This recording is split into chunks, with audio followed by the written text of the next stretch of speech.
नमस्कार मंडळी, good morning. So माझं नाव जितेंद्र आहे.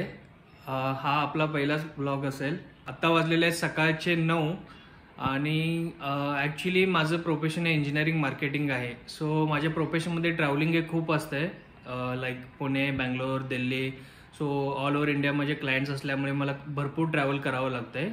सो आज चाललेलो आहे मी. आता सकाळी चाललो आहे मी इथेच पुण्यामध्ये क्लायंट मीटिंगसाठी. काही जॅपनीज डेलिगेटीज पुण्यामध्ये आलेले आहेत आणि आमची कंपनी जॅपनीज आहे, त्यामुळे काही जॅपनीज डेलिगेटीज इथे आलेले आहेत. सो त्यांच्यासोबत मी चाललेलो आहे आता पुण्यामध्ये लोकल क्लायंट मीटिंगसाठी आणि तिथून संध्याकाळी मी बँगलोरला जाणार आहे.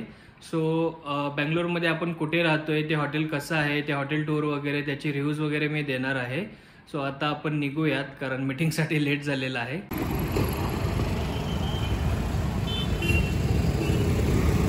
वाजलेले आहेत संध्याकाळचे 6 आणि ॲक्च्युली 4:30 वाजता आमचं मीटिंग संपणार होते, पण अनेक मीटिंग एक्सटेंड झाल्यामुळे आता 6 वाजलेत.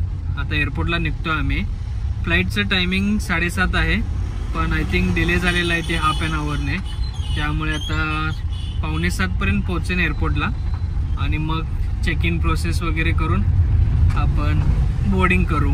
Air India express Bangalore.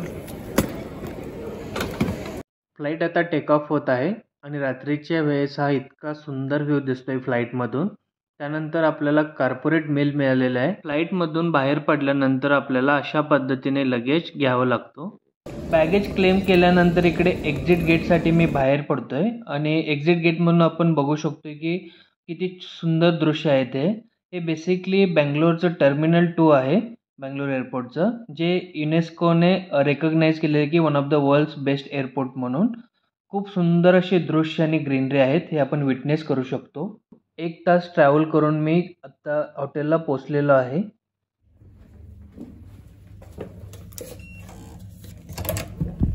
आत्ता वाजलेले आहेत रात्रीचे 11:30 आणि आत्ता जस्ट पोचलेलो आहे मी बँगलोरमध्ये. सो जे हॉटेल मी इथे स्टे करतोय त्याचं नाव आहे the park hotel. Just a second, I think माझं लगेज घेऊन आले आहेत, तर मी ते लगेज रिसीव करून घेतो first.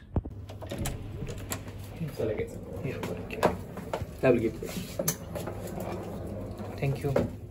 So if you need assistance, just dial 8. So, if you need assistance, just dial 8. The room service number. Okay, thank you.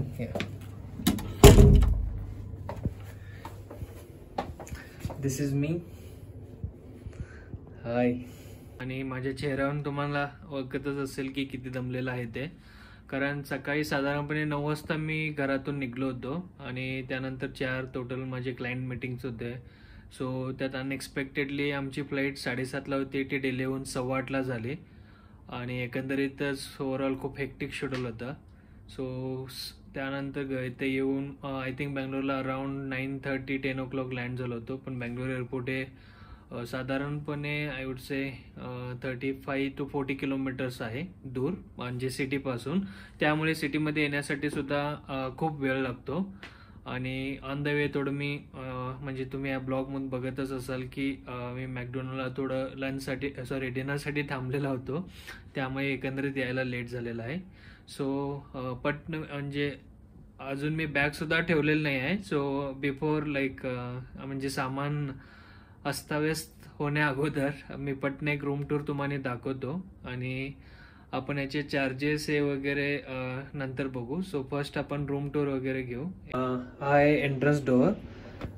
ह्या साईडला आपल्याला लॉन्ड्रीसाठी वगैरे कपडे वगैरे दिलेले आहेत आणि हा सेफ्टी लॉकर आहे जिथे आपण लगेज वगैरे म्हणजे मौल्यवान वस्तू ठेवू शकतो. वॉलेट असेल किंवा अजून काही आपलं गोल्ड ज्वेलरी वगैरे काय असेल तर. आय थिंक इथे सगळे ड्रॉवर्स आहेत जिथे आपण आपले वस्तू वगैरे ठेवू शकतो. काय आहे ते, या साईडला हँगर वगैरे दिलेले आहेत जिथे कपडे अडकवण्यासाठी स्पेस दिलेला आहे. सो असं आहे हा ऑफिस वर्कसाठी फेवरेट प्लेस आपला. ऑफिस वर्कसाठी हे लाईक लॅपटॉप ठेवण्यासाठी वगैरे चेअर आणि टेबल आहे जिथे आपण म्हणजे ऑफिस काम करू शकतो. हा असा आहे बेड. त्यानंतर इकडे टी व्ही आहे इथे पुन्हा चिल्ड आउटसाठी वगैरे निवांत बसण्यासाठी चेअर्स आणि छोटं टेबल आहे. हा आय थिंक जुन्या पद्धतीचा पेंटिंग वगैरे आहे थोडा. आणि इकडून व्ह्यू बघूया आपण. हा व्ह्यू असा आहे. आय थिंक लाईट ऑफ केल्यानंतर छान दिसेल तो. सो टी व्हीच्या खाली इथे आय थिंक मिनी बार आहे हा. सो या मिनी बारमध्ये आपल्याला म्हणजे खाण्यासाठी काही आयटम्स दिलेले असतात, लाईक लिकर असेल किंवा असे लाईक स्नॅक्स आयटम्स वगैरे. सो बेसिकली हे काही कॉम्प्लिमेंटरी नसतात. काही हॉटेल्समध्ये लाईक मी बघितले शेराटन हॉटेलमध्ये वगैरे काही ठिकाणी थोडी गोष्ट कॉम्प्लिमेंटरी देतात, पण मोस्ट ऑफ द हॉटेलमध्ये हे आपल्याला सगळे विकत घ्यावं लागते. ह्याचे चार्जेस वगैरे खूप जास्त असतात. सो कोणीच म्हणजे ॲटलिस्ट मी तरी रेकमेंड करत नाही की कधी तुम्ही हॉटेलमध्ये स्टे केला तर घ्या म्हणून, कारण इथे तुम्ही बघू शकता साधारणपणे इव्हन सोडा स्प्राईट वगैरे पण 200 रुपये वगैरे आहे, जे नॉर्मली बाहेर तुम्हाला 50-60 रुपये किंवा मॅक्झिमम 100 रुपयाच्या आत भेटेल. सो हा मिनी बार आहे त्यांचा. सो इथे आय थिंक खाली फ्रीझरमध्ये आपण काय आहे बघूया. सो येस, इथे पण स्प्राईट कोक वगैरे आहेत आणि आय थिंक थोडं बियर्स आणि अदर्स गोष्टी आहेत लाईक ज्यूस वगैरे. सो हा बेसिकली मिनी बार आहे. सो त्यासाठी आय थिंक हा टेबल दिलेला आहे आपल्याला की जेणेकरून आपण रिलॅक्सेशन काही मिनी बारमधील वस्तू हवे असतील तर ते घेऊन खाऊ शकतो. So lastly I think at the time of checkout तुम्ही काय काय म्हणजे कन्झ्युम केलं या मिनी बारमधून वगैरे ते येऊन चेक करतात आणि मग ते बिलिंगमध्ये ॲड होऊन तुम्हाला बिल दिलं जाते final time of checkout. So इथे कॉम्प्लिमेंटरी वॉटर बॉटल असतात आपल्याला आणि त्यानंतर हे चहा पिण्यासाठी वगैरे मग आणि बाकीचं like coffee powder tea powder वगैरे आहे इथे. सो आपण like this is completely complimentary. आणि जो आपण मिनी बार बघितलो तिथून आपण सगळं विकत घ्यावं लागते, पण हे सगळं कॉम्प्लिमेंटरी आहे. सो अनलिमिटेड टाईम तुम्ही पाहिजे तेव्हा किंवा हवं तेवढे टाइम्स टी कॉफी वगैरे बनवून घेऊ शकता. आणि इवन वॉटर बॉटल जरी कन्झ्युम झाले तरी पण म्हणजे तुम्ही पुन्हा मागू शकता. That is absolutely free of cost. आणि इथे तुम्ही सिम्बॉल बघत असाल हा लाईक नॉन स्मोकिंग रूम आहे. रूममध्ये पण तुम्हाला डिफरंट टाईप्स असतात लाईक स्मोकिंग रूम आणि नॉन स्मोकिंग रूम. सो हा नॉन स्मोकिंग रूम आहे. इन केस तुम्ही इथे लाईक नॉन स्मोकिंगमध्ये स्मोक वगैरे केला तर खूप मोठा ऑफेन्स किंवा त्यांनी म्हणजे काय म्हणतात पेनाल्टी वगैरे लावतात. त्यामुळे जनरलीच त्यांनी काय म्हणतात आपण हॉटेल बुक करताना लाईक टाईप ऑफ रूम आधीच विचारून घेतलेलं असतात. आणि बाकी मग इथे AC वगैरे AC कंट्रोल आहेच जे आपण मॉनिटर करू शकतो AC साठी. सो एकंदरीतच लाईक आय थिंक हे नाईट लॅम्प्स वगैरे आहेत तिथे. वेगळ्या टाईपचं स्ट्रक्चर आहे थोडं, पण हे पडदे कलर आणि बाकीचं तर तेवढं रिफ्रेश वाटत नाही आहेत टू बी ऑनेस्ट. आणि इकडे इथेच आय थिंक टॉयलेट बाथरूम आहे असं वाटतंय मला. येस, सो इंडियन टॉयलेट वगैरे आहे. सॉरी वेस्टर्न टॉयलेट होता तो, इंडियन नाही. झोप आलेला आहे खूप. जसं मी मगाशी बोललो आता लाईट ऑफ केल्यामुळे व्ह्यूज थोडं क्लिअर दिसत असेल तुम्हाला. हा आहे समोरचा ताज विवांता हॉटेल जो MG रोडमध्ये आहे. आणि इकडे समोर 1 MG लुडो मॉल म्हणून आहे. सो ताज विवांता शेजारीच म्हणजे सगळे हॉटेल इथे शेजारीच आहेत. लाईक ओबेरॉय हॉटेल त्याला लागून ताज विवांता आहे आणि मी जिथे राहतोय हा द पार्क हॉटेल म्हणून आहे. सो एकंदरीत ते सगळे सिटी सेंटरलाच आहेत. सो लाईट ऑफ केल्यामुळे व्ह्यूज वगैरे खूपच छान दिसतोय. आय थिंक हे बॅकयार्ड म्हणू शकतो आपण, back side of Taj Vivanta. Room charges I think around 7,000 rupees आहेत विदाउट टॅक्स. सो यामध्ये आपल्याला कॉम्प्लिमेंटरी ब्रेकफास्ट असते जो बफे टाईप आहे अँड कॉम्प्लिमेंटरी वायफाय असते. आणि आय थिंक हे 1 night charges around 7,000 plus GST 18% वगैरे असेल. सो कॉर्पोरेट बुकिंग असल्यामुळे साधारणपणे ते आपल्याला एक 500 रुपये वगैरे डिस्काउंट देत असतील. So during time of billing मी सांगेन एक्झॅक्टली काय चार्जेस झालेले आहेत ते, पण ॲज पर माय नॉलेज 6,500 रुपये आहे असं मला वाटतंय. आणि चार्जेस जसं म्हणजे सर्व्हिस टॅक्सेस हे GST वगैरे 18% आहे. So to be honest like आतापर्यंत आम्ही भरपूर ठिकाणी थांबलेलं आहे, कारण मी जसं सकाळी बोललो की आपलं प्रोफेशनलचं इंजिनिअरिंग मार्केटिंग असल्यामुळे भरपूर ट्रॅव्हलिंग वगैरे करावं लागतं आम्हाला. आणि आतापर्यंत मल्टिपल वेगवेगळ्या हॉटेल्समध्ये लाईक 4 स्टार 5 स्टार प्रॉपर्टीजमध्ये थांबलेलं आहे.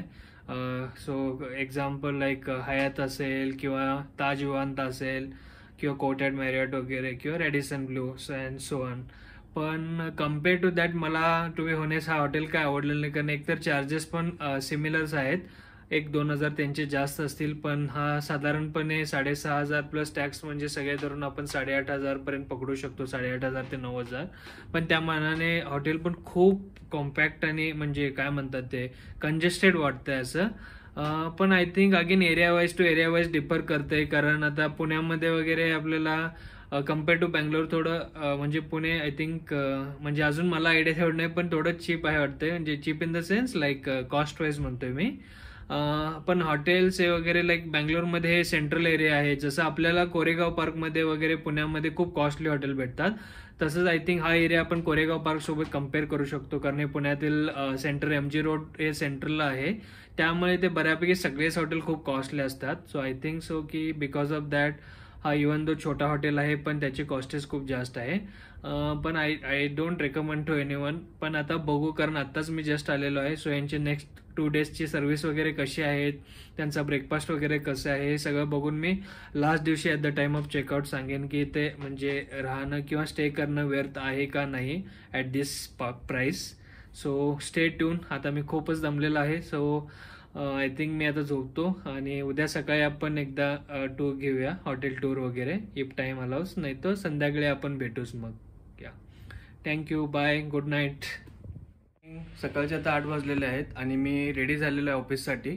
आमचं ऑफिस 8:30ला चालू होते, सो आता मी ब्रेकफास्ट करणार आणि डायरेक्ट ऑफिसला निघणार. 7 वाजलेले आहेत आणि आता मी ऑफिसमधून हॉटेलकडे जाण्यासाठी निघतोय. हॉटेलमध्ये पोचल्यानंतर मी फ्रेश होऊन इथे खाली आलेलो आहे. इथला ॲम्बियन्स खूप छान आहे. हे बेसिकली म्हणजे रेस्टॉरंट टाईप आहे, त्याच्याच साईडला इथे पूल आहे, जो one of my favourite place आहे सगळ्या हॉटेलमधला, बिकॉज मला स्विमिंग करायला खूप आवडतं. स्विमिंग करताना किंवा इथली गाणे ऐकताना आपण रिलॅक्स होऊ शकतो. या अशा ॲम्बियन्समुळे आपला दिवसभरचा थकवा हा निघून जातो. आज चेकआउट करतोय कारण आपल्याला पुण्याला परत निघायचं आहे, त्याचमुळे मी सकाळीच इथे बॅग वगैरे रेडी करून ठेवलेलं आहे, कारण ऑफिसला जाताना हे घेऊन जाण्यासाठी. आज मला वेळ होता, त्यामुळे ब्रेकफास्टमध्ये काय काय आहे ते मेनू इथे शेअर करतोय. सो ज्यूस होतं, त्यानंतर इकडे फ्रूट्स आहेत, फ्रूट्स सलाड, सगळे कटिंग फ्रूट्स. त्यानंतर साऊथ इंडियन्स आहेत इकडे, लाईक इडली, मेदू वडा. सो इकडे नूडल सूप आहेत, त्याचबरोबर टाईप्स ऑफ वेगवेगळे चटणीज आहेत इथे, आणि मग कॉर्नफ्लेक्स, त्यानंतर ड्रायफ्रूट्स वगैरे इथे ठेवलेले आहेत, with hot water, cold water. इथे ब्रेड, केक वगैरे आहेत. दुपारचे 1 आणि एअरपोर्टसाठी निघतोय मी आता ऑफिसमधून डायरेक्ट एअरपोर्टला चाललो आहे. 3 वाजता फ्लाईट आहे आपली. बोर्डिंग करून मी आता येऊन आतमध्ये बसलेला आहे. थोड्याच वेळात आता फ्लाईट टेक ऑफ होईल.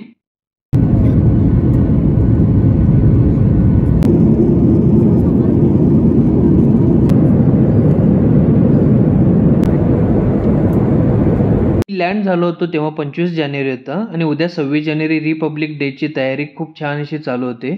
जाताना पुणेरी पाट्या वाचत वाचत मी ओला उबर कॅबच्या दिशेने निघालो.